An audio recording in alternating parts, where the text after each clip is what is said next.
Hello learners, welcome back to my channel Aim for BHU. Today we will continue our topic for this week, which is business management, and we will discuss the elements of directing. So as I have already covered motivation, we will now move on to the next element, which is communication. And if you have any queries, just drop them in the comment box. And just to remind that through my channel, I am here to help you cover your syllabus and guide you throughout your journey. So stay tuned to my channel for more such videos, and let's begin now. So as you all know, we will discuss communication today. So the term communication is derived from a Latin word communis, which means common. So this means that if a person communicates with another, he establishes a common group of understanding. इसी से communis से ये word जो है communication बना है. And आप कुछ famous authors की definitions quote कर सकते हैं communication के साथ, अपने notes में लिख लीजिएगा, so that आपको इससे अगर definition के through कोई आंसर करने में, and one of such definition I can read out for you. So communication is a process of passing information and understanding from one person to another. ये कहा था कीथ डेविस ने. So Keith Davis की definition है communication के लिए, that he said that communication is a process of what? Of passing information and understanding from one person to another. So communication कभी भी एक person के presence में नहीं होता है. This involves two people at least. And it does not merely means sending और receiving message. इसमें अंडरस्टैंडिंग भी बहुत ज़रूरी है. सिर्फ मैसेजेस को भेज देना या रिसीव कर लेना कम्युनिकेशन कंप्लीट नहीं करता.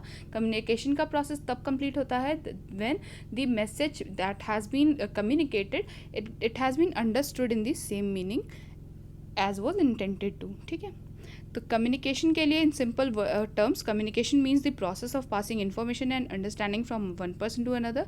To significant points of this definition are worth noting. First one is here is communication always involves two people, a sender and receiver. One person alone cannot communicate. ये तो हम सब जानते हैं कि एक अकेला पर्सन कम्युनिकेट नहीं कर सकता जब तक कोई दूसरा ना हो, यानी दूसरे एंड पे कोई रिसीव करने के लिए ना हो. सो जो रिसीवर होता है ही क्लोजेस द कम्युनिकेशन सर्किट, इसलिए दूसरे पर्सन की रिक्वायरमेंट हमेशा ज़रूरी है. It involves at least two people. And the second point that can be noted out from this definition is that effective communication involves both information and understanding. So the information or the content being communicated should be informative, ये ज़रूरी है, and understanding भी उसकी हो, ये भी ज़रूरी है. सो that the receiver understands the meaning of that information the sender have sent to him. So the receiver may hear a sender but still not understand what he means. तो ये क्या हुआ? ये communication incomplete हो गया. And if the idea received by the listener or reader is not the one which was intended, communication has not taken place. और ये भी होता है कि अगर जो है रिसीवर ने उस तरह से नहीं समझी उसकी बात जो वो कम्युनिकेट करना चाहता था सेंडर, तो भी कम्युनिकेशन को आप कंप्लीट नहीं मानेंगे. So the sender has not communicated, he has merely spoken or written. The manager must get through to his subordinates. No subordinate can be expected to comply with directive unless there is a understanding on his part. So ये जो है आपकी organisation में communication क्या work करता है? जो manager है he communicates his instructions to his subordinates and he uses managerial communication here. तो जो भी ऑर्गेनाइजेशनल जो है कम्युनिकेशन होती है उसे आप मैनेजरियल कम्युनिकेशन भी बोलते हैं. And on moving ahead we will see. So first one here is formal communication. It is the transmission of information or directive in the formal organizational structure. So where a superior directs his assistants to carry out some task, it is a formal communication. So formal communication कहाँ पर हो सकती है? किसी organizational structure में ही carry on होगी, वही होती है आपकी formal communication, जहाँ पे एक superior अपने assistants को, subordinates को direct कर रहा होता है and the information he passes to his subordinates, इसी को आप communication बोलते हैं, formal communication. So next comes informal communication. Informal communication is the communication between members of a group, not on the basis of formal relationship in the hierarchy, but on the basis of informal relationships and understanding among people at the same or different levels. So informal organizations जो है उनके बीच में जो communication हो रहा होता है informally, तो वो कभी भी हायरार्कियल रिलेशनशिप्स को देखकर नहीं होता कि जो सुपीरियर है वो अपने सुपीरियर से बात कर रहा है या सबऑर्डिनेट से इतना कम्युनिकेट नहीं कर रहा है या सिर्फ अपने जो है कलीग से बात कर रहा है, तो ऐसा नहीं होता। इनफॉर्मल में there is no such hierarchical relationship. तो इसलिए फॉर्मल जो रिलेशनशिप्स होते हैं हायरार्की के through, it is not based on that. And informal relationships किस पे बेस्ड होते हैं? Understanding among the people who are working at the same or may be at different levels. So middle and first line managers are often associated with the planning and evaluation of data information channels. So informal channels के through सबसे पहले आप कैसे जो है associate कर सकते हैं? जो फर्स्ट लाइन मैनेजर्स होते हैं, यानी कि लोअर लेवल मैनेजमेंट में, और जो मिडिल लेवल मैनेजमेंट के मैनेजर्स होते हैं, उनके बीच में जो प्लानिंग एंड इवेल्युएशन हो रहा होता है डेटा का, उससे आप इनफॉर्मल चैनल के थ्रू देख। सो next comes the flow of communication. Communication में फ्लो इन डाउनवर्ड डायरेक्शन और अपवर्ड और हॉरिजॉन्टल या साइडवेज कम्युनिकेशन होता है। तो सबसे पहले देख लेते हैं downward communication. So the first one here is communication downward. So communication downward in any organization means that the flow is from higher to lower authority. It is dominated by orders pertaining to policies and procedures and other instructions etc. issued by the superior to the subordinates. So communication downward कैसे आती है? If it is flowing from higher to lower authorities, यानी कि सबसे higher position पे जो dignitaries हैं उनके थ्रू अगर कोई इन्फॉर्मेशन, कोई कम्युनिकेशन कैरी ऑन हो रहा है जो कि लोअर अथॉरिटीज़ के लिए है, so this flow of information from higher authorities to lower authorities, यही होता है आपका downward communication. Next comes the upward communication. So इसमें क्या होता है? The flow of information from the subordinates to superior managers. तो जो सब ऑर्डिनेट्स होते हैं, जो लोअर लेवल पर है अथॉरिटीज़, वो अगर अपने सुपीरियर मैनेजर्स को कुछ कम्युनिकेट करती हैं, कोई इन्फॉर्मेशन पास ऑन करती हैं, तो वो क्या हुई? आपकी अपवर्ड कम्युनिकेशन हुई। So it may consist of reports dealing with statistics and financial terms और नरेटिव स्टेटमेंट्स। ये कुछ भी हो सकता है, इस तरह की रिपोर्ट्स हो सकती हैं, फाइनेंशियल आइटम्स हो सकते हैं, कुछ नरेटिव स्टेटमेंट्स हो सकते हैं। एंड सिर्फ ये जो फॉर्मल वर्क है, सिर्फ इसके अलावा भी बहुत सारी चीज़ें हो सकती हैं, जैसे कुछ ओपिनियंस या वो अपने कुछ आइडियाज़ देना चाहें या कुछ सजेस्ट करना चाहें, कुछ उनके जो है ओपिनियंस एटीट्यूड्स हों, तो वो भी कम्युनिकेट किए जा सकते हैं। कुछ कंप्लेंट्स हैं, ग्रेवियांसेस हैं उनके, है ना, कुछ र्यूमर्स हैं, वो र्यूमर्स भी इसी तरह कम्युनिकेट होते हैं। तो वो जितनी भी चीज़ें इस तरह की होती हैं, वो अपवर्ड कम्युनिकेशन कैसे होता है? हमेशा जो लोअर अथॉरिटीज़ हैं वो हायर अथॉरिटीज़ को, हायर जो डिग्निटरीज़ हैं उन तक अगर कुछ कम्युनिकेट कर रहे हैं विच, तो यहाँ पे अपवर्ड कम्युनिकेशन कैसे हुआ? चीज़ें नीचे से ऊपर जा रही हैं इसलिए ये अपवर्ड है। डाउनवर्ड कैसे होता है? चीज़ें ऊपर से, इन्फॉर्मेशन जो है वो नीचे की तरफ आ रही होती है, तो वो इसलिए वो डाउनवर्ड होता है। सो साइडवेज कैसे होता होगा? ऑफ कोर्स अगर वो एक ही लेवल पर जो दो एम्प्लॉयज़ हैं वो अगर बात कर रहे हो, आपस में कुछ कम्युनिकेट कर रहे हो, तो ये हो जाएगा आपका हॉरिजॉन्टल या साइडवेज कम्युनिकेशन। देख लेते हैं। सो हॉरिजॉन्टल और sideways communication, this takes place between two subordinates or managers at the same level or under the same superior. Under the same superior means जैसे एक ही टीम लीड जो है टीम हेड के under में जो है एक या दो से ज़्यादा लोग हों, तो वो जो आपस में कम्युनिकेट कर रहे हों, जो एक ही सुपीरियर के अंडर में आते हैं, तो उनका भी साइडवेज कम्युनिकेशन काउंट होगा। और ऐसे मैनेजर्स या सबऑर्डिनेट्स जो एक दूसरे के साथ सेम लेवल पर वर्क कर रहे होते हैं, उनका भी कम्युनिकेशन इज हॉरिजॉन्टल या साइडवे कहा जाएगा। So it is specially important in a large और decentralise organization. So staff people such as efficiency engineers helps to transmit information among positions and units at the same level. So staff people में आपको यहाँ पे example की तरह ये coat कर रखा है, जैसे एफिशिएंसी इंजीनियर्स होते हैं ना, जो वो किसको कम्युनिकेट करेंगे? वो ऐसे लोगों को जो है पास ऑन करेंगे जो कि यूनिट्स से और जो प्रोडक्शन यूनिट्स हैं उनसे जो जुड़े हुए लोग होंगे सेम लेवल पर, वो उन्हें कम्युनिकेट कर सकते हैं। तो स्टाफ पीपल ये आपस में कम्युनिकेट कर रहे हैं, तो इसे हॉरिजॉन्टल या sideways communication. And let's move forward to communication process. So communication is not an activity, it's not only a task to perform, it is the whole of a process. And process कब पूरा होता है? जब जो है receiver अपनी feedback provide करता है, तब कम्युनिकेशन को हम कंप्लीट मानते हैं। बट ये जो प्रोसेस है पूरा, इट इन्वॉल्व्स वेरियस एलिमेंट्स और इन्हें समझना ज़रूरी है। तो पहले देख लेते हैं एलिमेंट्स क्या हैं। So the first one here is sender. Sender or the communicator, he generates the message and conveys it to the receiver. So he is the source and the one who starts the communication. तो हमेशा communication जो पूरा process है वो कहाँ से start होता है? वो सेंडर के पार्ट पे स्टार्ट होता है, वो स्टार्ट करता है, he communicates the message to the receiver. He generates the message on his own and then he conveys, and he is the source or the starting point of the communication. So next comes the message. What is the message here? So it is the idea, information, a view, a fact, or it can also be a feeling that is generated by the sender and is then intended to be communicated further. So message कुछ भी हो सकता है. It can be any idea, information, view हो सकता है किसी तरह का, कोई fact, कोई feeling, इस तरह की कोई भी चीज़ जो है सेंडर मैसेज के थ्रू जो है रिसीवर को अगर वो चाहता है कम्युनिकेट करना तो वो उसे मैसेज के थ्रू फ्रेम करके सेंड कर सकता है. So next comes encoding. The message generated by the sender is encoded symbolically, such as in the form of words, pictures, gestures, etc. before it is being conveyed. So messages का symbolic form में conversion ही उनको encode करना कहते हैं. ठीक है, वो कुछ भी हो सकते हैं. वर्ड्स के फॉर्म में जो है मैसेज को डिकोड किया जा सकता है, इनकोड किया जा सकता है, सॉरी, पिक्चर्स के फॉर्म में इनकोड किया जा सकता है, जेस्चर्स हो सकते हैं अलग से. तो ये सारी चीज़ें जो है इनकोडिंग के लिए यूज़ होती हैं एंड इनकोडिंग के थ्रू मैसेज को सिम्बॉलिकली उसे कन्वर्ट किया जाता है इन एनी सच फॉर्म्स. ठीक है, next comes the media through what the message will be transmitted. यही होता है आपका media. So it is the manner in which the encoded message is transmitted. Message may be transmitted orally or in writing. The medium of communication includes telephone, internet, post, fax, email, etc. The choice of medium is decided by the sender. So sender is sending the message, so he is the one who is responsible behind choosing the media.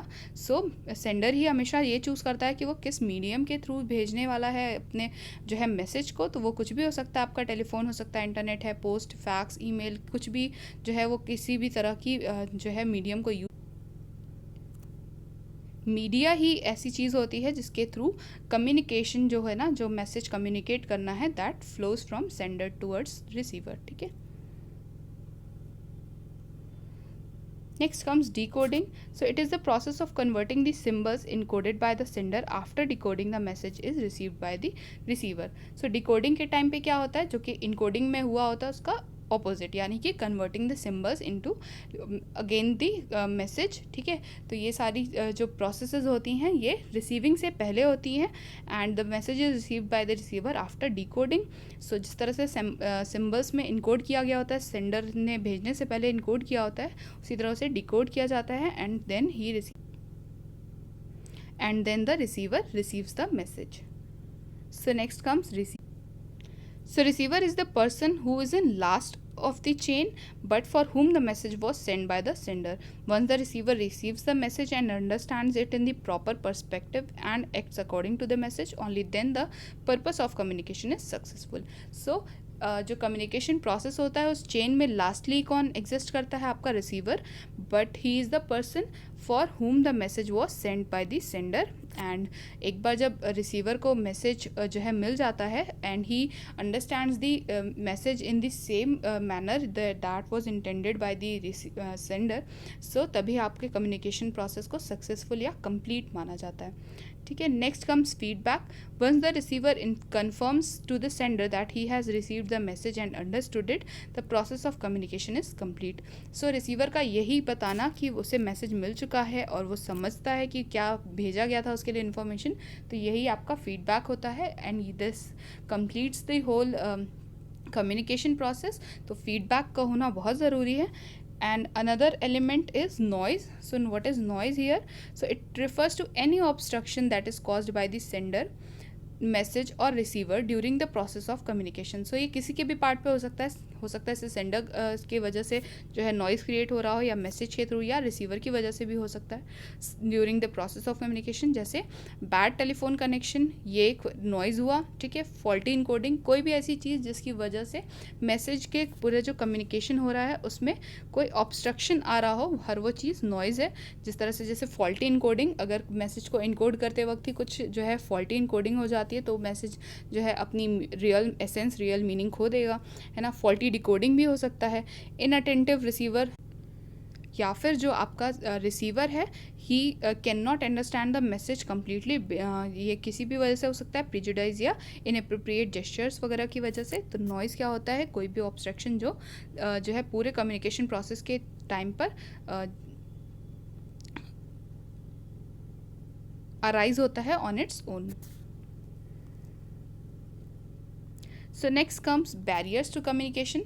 So there are various barriers to communication which obstruct the process of communication. So the first one here is semantic barrier. So semantic क्या होता है, हमेशा language से related जो हमारी field है, science है, उसको semantics बोलते हैं. So these are concerned with the problems and obstructions in the process of encoding and decoding of a message into words or impressions. So normally such barriers result due to wrong use of wrong words, faulty translation and different interpretations etc. So language barriers किस तरह से arise होते हैं, कोई भी reason हो सकता है इनमें से कि अगर कोई जो है सेंडर ने कोई ऐसा फॉल्टी वर्ड यूज़ किया या रॉन्ग वर्ड यूज़ कर लिया है, कोई फॉल्टी ट्रांसलेशन है या डिफरेंट इंटरप्रिटेशन है. एक ही वर्ड के अलग अलग मीनिंग्स भी होते हैं जैसे, तो अगर किसी और मीनिंग के साथ सेंडर ने इंटरप्रेट किया था और दूसरी मीनिंग को रिसीवर ने इंटरप्रेट कर लिया तो भी वो उसे नहीं समझ पाएगा. तो इसीलिए ये सारी चीज़ें जो है लैंग्वेज से क्रिएटेड जितने भी जो अराइजिंग आपके बैरियर्स होते हैं उन्हें आप सिमेंटिक्स में काउंट करते हैं, सिमेंटिक बैरियर्स बोलते हैं. आप एक एग्जाम्पल से समझ सकते हैं इसे, that a manager has to communicate with the worker who has no knowledge of English language and on the other side he is not well conversant with the Hindi language. So here language is a barrier to communication as the manager may not be able to communicate properly with his workers. सो यहाँ पे क्या हो रहा है कि manager he is good at speaking English language but the worker he doesn't understands it. And ऐसा ही उसके साथ प्रॉब्लम क्या है मैनेजर के साथ कि वो बहुत अच्छी हिंदी नहीं बोलते, तो वर्कर को जो है अपनी बात समझाने में भी प्रॉब्लम हो रही होगी. ठीक है, so here language becomes a barrier to communication. So as a manager may not be able to communicate properly with the workers. So अगर वो इंग्लिश में ही बात करेंगे तो भी आप जो वर्कर्स हैं वो उनकी लैंग्वेज नहीं समझ पाएंगे कंप्लीटली, वो क्या कहना चाहते हैं वो इंटरप्रेट ही नहीं कर पाएंगे उसे. और जो अच्छा कन्वर्जेंट नहीं होता हिंदी लैंग्वेज का, वो वर्कर्स की बात भी कैसे समझेगा. So let's move on and see other barriers as well. The next one here is psychological barrier. So emotional or psychological factors also act as a barrier to communication. The state of mind of both sender or receiver of communication reflects in effective communication. So अगर किसी का state of mind वो जो है किसी वजह से confused है, परेशान है, ठीक है, तो a worried person cannot communicate properly. कोई भी अगर person जो है कोई employee he is worried because of something, तो he won't be able to communicate properly. And the same can be with the receiver. If the recipient is angry or he is also worried, तो ऐसा हो सकता है कि वो जो है मैसेज को कम्प्लीटली समझ ही ना पाए. तो ये सारी चीज़ें जो है इफ़ेक्टिव कम्युनिकेशन को जो है दे ऑब्स्ट्रक्ट देम, एंड इसीलिए इन्हें साइकोलॉजिकल बैरियर्स में काउंट किया जाता है. ठीक है, thus at the time of communication both the sender and the receivers need to be physically sound. Also they should trust each other. If they do not believe each other they cannot understand each other's message in its original sense. So ये भी होता है कि receiver और sender का आपस में कैसा रिलेशन है ये भी अफेक्ट करता है, और ये भी साइकोलॉजिकल बैरियर्स में ही. अगर सेंडर और रिसीवर एक दूसरे को जो है ट्रस्ट नहीं करेंगे तो they might be judgemental for each other, तो और वो मैसेज को उसकी ओरिजिनल सेंस में समझ नहीं पाएंगे. तो ये सारी चीज़ें आपकी साइकोलॉजिकल बैरियर्स में आती हैं, यानी कि state of mind. if someone is worried, if someone is angry, he may not be able to receive the message properly. And also अगर सेंडर और रिसीवर के बीच में अच्छे टर्म्स नहीं है, they don't trust each other, तो भी जो है साइकोलॉजिकल बैरियर्स में ही ये काउंट होता है that this will obstruct the flow of communication properly. Next comes the organizational barriers. So the factors related to organizational structure, rules and regulation, authority relationships etc. may sometimes act as a barrier to effective communication. So organisational जो rules and regulations होते हैं, जो authority responsibility relationships होते हैं, ये कैसे barriers की तरह काम करते हैं कम्युनिकेशन के केस में. ऐसा इसलिए होता है कि जब भी ऑर्गेनाइजेशन की जो हायरार्की होती है हमेशा उसे फॉलो किया जाता है. There are certain set of rules and regulations की जो है एक पर्टिकुलर स्केलर चेन को फॉलो करके ही कोई इन्फॉर्मेशन या कोई कम्युनिकेशन पास ऑन की जाएगी. तो ये सारी चीज़ें this rules sometimes might act as an organisational barrier. And in an organisation which with a highly centralise pattern people may not be encourage to have a free communication. तो अगर एक organisation का जो पैटर्न है वो अगर वो centralised है तो जो उसके एम्प्लॉयज़ हैं they might not be allowed to communicate freely, और जितना ही डिसेंट्रलाइज होता है ना कम्युनिकेशन का फ्लो, उतना ही आसान होता है, ऑर्गेनाइजेशनल बैरियर्स वहाँ पे कम भी होते हैं. So also rigid rules and regulation and cumbersome procedures में also become a hurdle to communication. So कुछ रूल्स वो पूरी हायरार्की को फॉलो करना होता है, उसमें the person cannot an employee who wants to communicate to superior of his superior, he cannot directly communicate him, he has to go to his superior first and then his superior will communicate to his superior.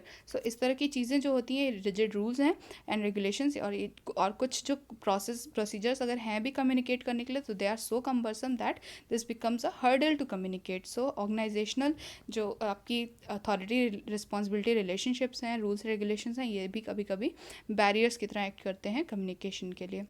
So next comes the personal barrier. The personal factors of both sender and receiver may act as a barrier to effective communication. If a superior thinks that a particular communication may adversely affect his authority, he may suppress such communication. तो इस तरह की भी चीज़ें होती हैं कि हमारी पर्सनल जो है इंटेंशन किस तरह की है, उस जो है कम्युनिकेशन को लेकर, ये भी अफेक्ट कर सकती है. एक एग्जांपल से आप समझ सकते हैं कि अगर एक सुपीरियर है, he thinks that a particular communication में अफेक्ट हिज अथॉरिटी, तो he might not pass on such communication, और वो उसे अपने पास तक ही सीमित रखे या सप्रेस कर ले. तो इस तरह की चीज़ें भी हो सकती हैं. तो पर्सनल फैक्टर्स भी जो है कम्युनिकेशन के लिए बैरियर्स की तरह काम करते हैं. And so any such factor on the behalf of the people involve, इन्हें हम पर्सनल बैरियर्स बोलते हैं. ठीक है. So thank you so much for listening patiently. This is all for today. Hope the topic is clear to you all, and the remaining elements of directing will be covered in the upcoming videos. So you can convey your doubts in the comment box or through email. मुझे ये भी बताइएगा कि ये video आपको कैसा लगा. You can find my mail ID in the description box and stay tuned to my channel. अगर आपको BHU BCom entrance से related किसी टॉपिक में कोई confusion है, तो you can mention that in the comment box. I will include them as well. And like the video, share it with your friends, subscribe to my channel and hit the bell icon so you never miss any update from my channel. And stay home, stay safe, happy learning.